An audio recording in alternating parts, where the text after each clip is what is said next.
What is up, guys, and welcome back to a brand new video. Today, once again, we're on F1 2017, and today we're going to do the first live comm of this F1 game. I actually can't believe I've gone this long without doing a live comm, so today we're going to be doing that. We're going to be jumping in the classic cars, in the classic championships.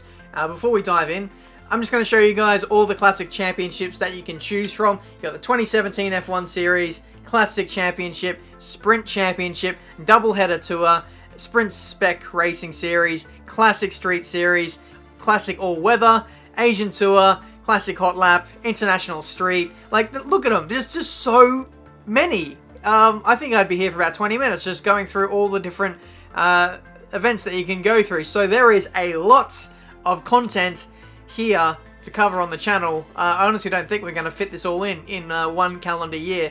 But we'll just take this all on one step at a time. I'm going to go with the Classic Street Series and see how we go. I'm actually going to put a little spin on this. It's essentially going to be like the 2006 Renault versus 07 Ferrari versus the 08 Mclaren. And also the 2004 Ferrari, I believe, is the faster out of the two there. So we're going to see which classic car is the absolute fastest on the game. And this should be really cool. So I think, without further ado, we shall jump in the 08 Mclaren, because I love that one the most.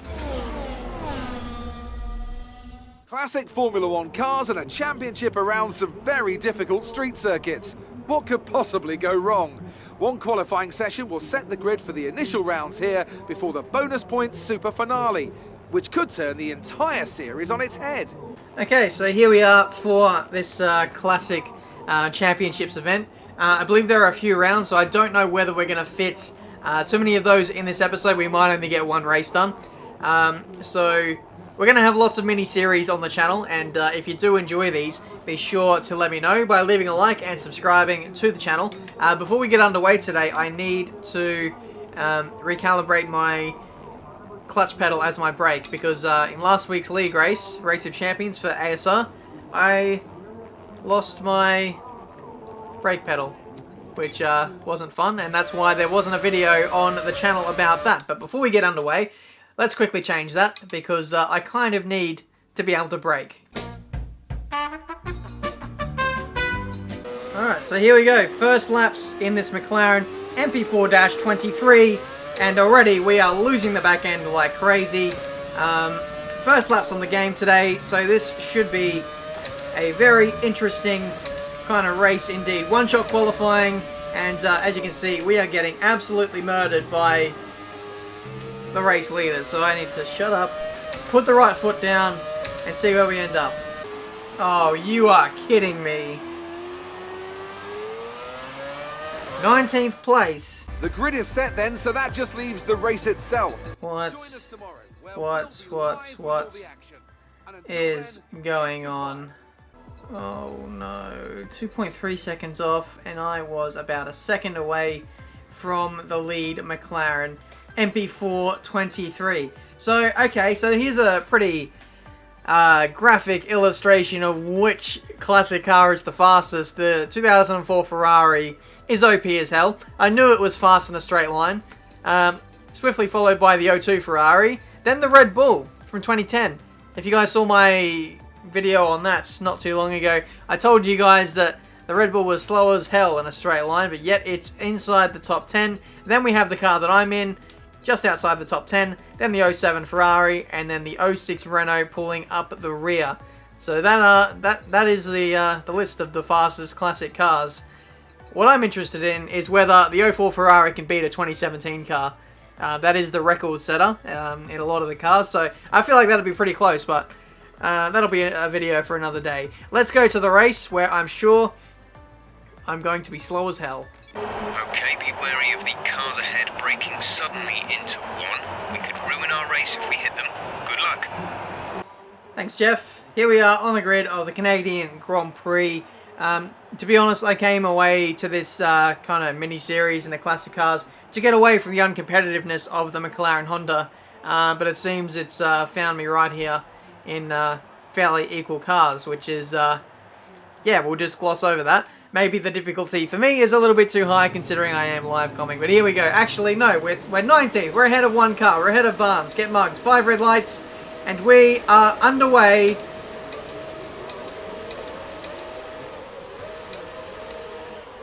What is going on?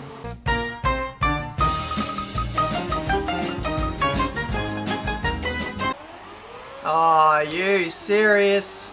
I know what the problem is. I 100% know what the problem is now.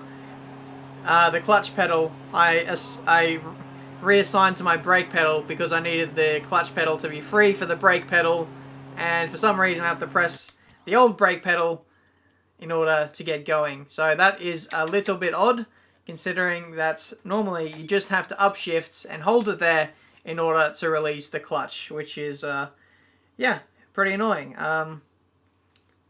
That complicates matters, but here we go. Let's start again and see if we can actually make a good start of this. So, holding my left foot on the brake as the clutch, right foot down, and away we go. That actually wasn't a bad start in all honesty. Why don't I do that all the time? That was amazing. P16 off the grid. And here we go into turn 1. Let's see what we can do. Oh dear, I've lost a little bit of an end plate there. Simulation damage is on. Why did I think that was a good idea? As we lose the back end there. A little bit of contact made. Ferrari's going side by side. Oh dear. Oh dear, and we're out. What happened? Let me know you're okay. Well, that was fun. Away we go. Again, a really nice start. I think it's these Renaults. They don't get off the line all too well. I remember in one of the classic challenges, the Renault just completely bogging down in first gear. So we take full advantage of that into P15. Again, the back end is non-existent in this car.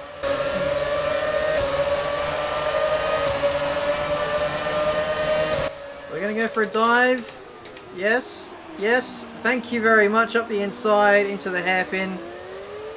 I've got to say, initial impressions of this McLaren so far. I know I drove this at Bandai Namco, but the wheel setup was so weird that I didn't really get a full handle on the cars. But now that I'm at home now, I can tell you what it kind of handles like. And I've got to say, it's... Oh, wow, what a dive from the McLaren. I just got to applaud that. That was incredible. Oh, no, we're going to have a Lewis Hamilton, Jensen Button moment here, are we? 3 wide for 3 McLarens. This is what it would be like if F1 had 3-car F1 teams. Would be pretty insane. Remember those rumours back in the day? Those died down pretty quickly, didn't they? But either way, back up the inside. Yes! That's P13. Thank you very much. What I was going to say, in regards to the handling, is this car feels very stiff. A bit like F1 2010, if you guys remember that handling model. But in saying that, on exit, the car is very oversteery as well, so you've got to be very careful with the throttle. It's very interesting, to say the least, that's for sure.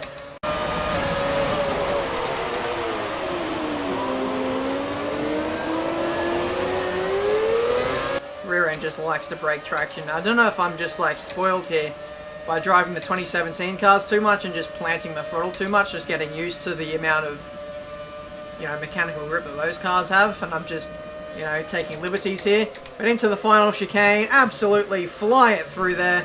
Probably mounted the curb a little bit too much, probably wasn't beneficial to my flow through there. But we start the 3rd lap in 13th place. We have a yellow flag up ahead. Could we see a safety car possibly? It's really good that these cars actually have damage. It's in the 2013 iteration of classic cars. You couldn't damage those for love nor money.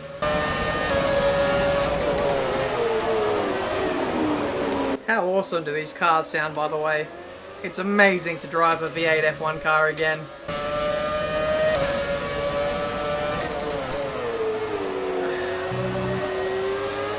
Really having to sweat here in order to catch the cars ahead. They are so quick. There's only one McLaren MP423 in front of us, and then the rest are cars that are obviously quicker than ours, so I'm really having to push here in order to make any inroads on these guys. Hopefully more people can battle, and then we can get involved in the fight. We're starting to catch the car in front. We need to look after the tyres. We won't be making another pit stop. Oh, the 0-stop race, eh? I guess I should have picked that one up on the strategy.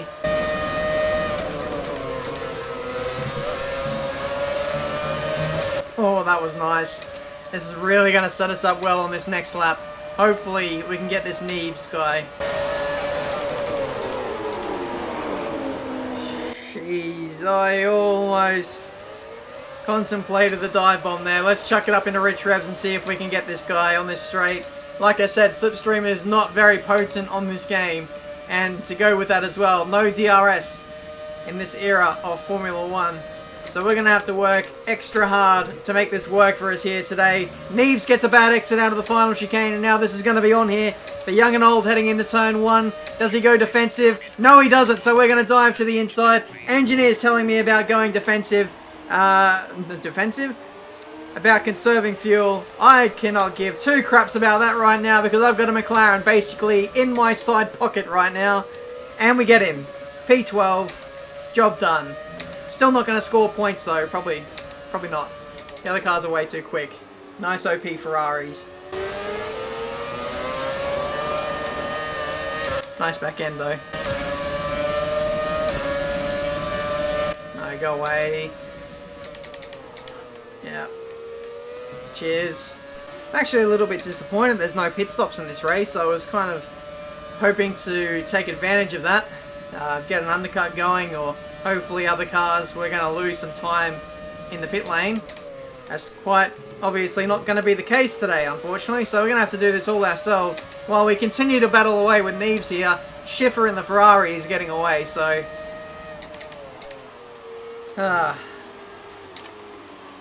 not good. I should have picked a faster car. I actually thought the McLaren would have been right up there. One eternity later. Bloody hell, those 2004 Ferraris are mega quick. Best time so far for me is at 15.1. Those guys are lapping 2 seconds quicker. Outrageous how quick they are on a straight line. Oh, that was slow. That was really slow for Schiffer there. And I've got a really terrible exit. I really don't know where this Ferrari is making its lap time. I think it might be slightly quicker in a straight line. I know I make up a lot of time in the first sector. So we'll see what we can do. Only got a few laps now to do this. And we are pretty marginal on fuel as well. So we've got it all against us. And we've got the McLaren right behind as well. Keeping us honest on the run in to the finish. Right there, we make up a lot of time, and now we might be close enough. I think this is the closest we've been all race. Still not quite close enough. Maybe next lap. Or maybe the lap after. Okay, rich revs. We're slightly closer to him than what we were last lap. We're going to see if we can put him under pressure. I think, yeah, it is that straight line speed. Even with us in rich revs, we got nowhere near him. So we're going to have to do this through the first and possibly middle sector. Actually, hang on. Let's see if we can do this now into turn 1. Slipstream, much better exit. He's going to pull away towards the top ends, ever so slightly. And he's even decent. Under brakes. Woo, that's close. That is honestly so close. Let's try and get him on the exit. Round the outside. Thank you very much for the squeeze. The 2017 AI love to put you in a bit of a pickle. I've given him one back, and that is ridiculously slow. The McLaren is going to buy into this as well, and it's going to be a three-way fight for 11th place. Hello. Hello. I'm still there. Just letting you know. Just letting you know I'm still here. We're still fighting away. This is incredible. The McLaren is right there as well. He's going to go to the inside, and he's going to mug us both off, potentially. Oh, this is too slow. This is far too slow. What are we doing?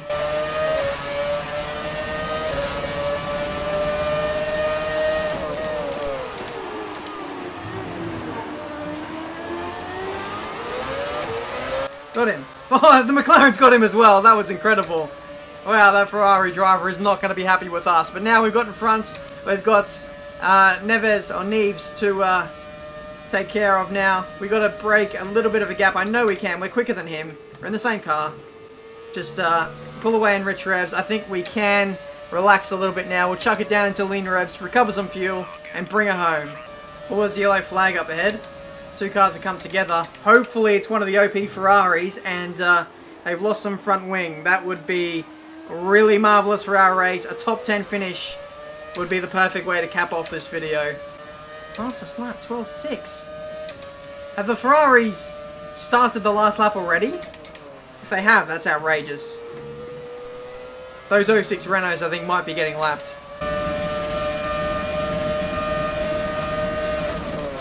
Oh no!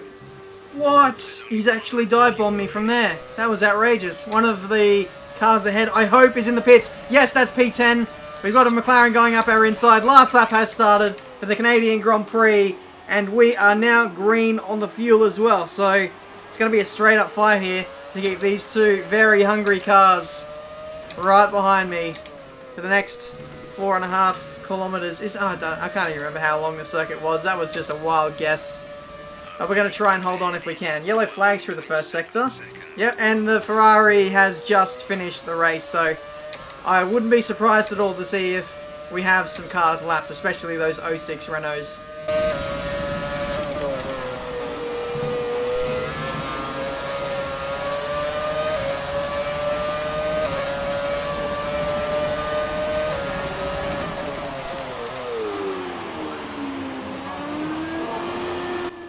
Oh, okay, that was a bit of a wall tap. Chuck it up into rich revs, which we already were in the first place. I can't run rich for too long. I'm going to have to go back to standard. I'm 0,001 up on fuel. Break the slipstream. Please, do not dive. I really would like to finish inside the top 10 in a car that really doesn't belong there. There we go. That is a Canadian Grand Prix. That McLaren might have ran out of fuel, but there we go. I'm really happy with that. And we just ran out of fuel through turns 2 and 3. GG. Here come our winning drivers then, out onto the podium at the end of a thrilling Grand Prix. The drama and excitement are over, and it's time to let it all sink in. Congratulations to our top 3 today. I don't know about you guys, but that podium means absolutely nothing to me. I don't know the drivers. They don't even have the right race suits on, so that I don't know, cutscene is pretty pointless in my humble opinion. But there we go. We have a 1, 2, 3 for the Ferraris, and I guess that's what modern F1 would look like if we had 3 car teams. Just a complete podium washout from those cars. Absolutely outrageous how quick they are. A 12.6 for Marie Lawson, and that was, what, 2.4 seconds quicker than my best. And if we scroll down, let's see if we had any people lapped in this Grand Prix. The 06 Renaults were, a couple of them, an 07 Ferrari, and even the same car that I was in, an 08 McLaren driven by Igor. So, yeah, it's quite outrageous. The pace difference between all of those cars, at least around this circuit anyway, a power track. It'd be very interesting to see how things might change if we were to go to, say, like I don't know, Austria or Hungary, something like that. Something that's much more technical. Would those 2004 Ferraris still maintain the same dominance that they have right now? Probably, but they wouldn't be so dominant, possibly. But yeah, there you go. That's a comparison between all the classic cars, at least the ones from the early 2000s era. So that's a general idea of what you can expect pace-wise between all of those cars. I need to jump in that 04 Ferrari and see what that's like versus a lot of these other cars. Hopefully you guys enjoyed this video. If you did, make sure you leave a like, subscribe to the channel if you're new to see plenty more F1 2017 videos. Do you want to see more videos like this where I jump in the classic cars and random championships, do random challenges and all that kind of thing? Let me know down in the comments. I feel like this is a nice change of pace from career mode, and just something to jump in, have a bit of fun, lighten up the mood a little bit, and yeah, hopefully we can do this a lot more often. Thank you guys so much for watching. Until the next one, I'll see you next time.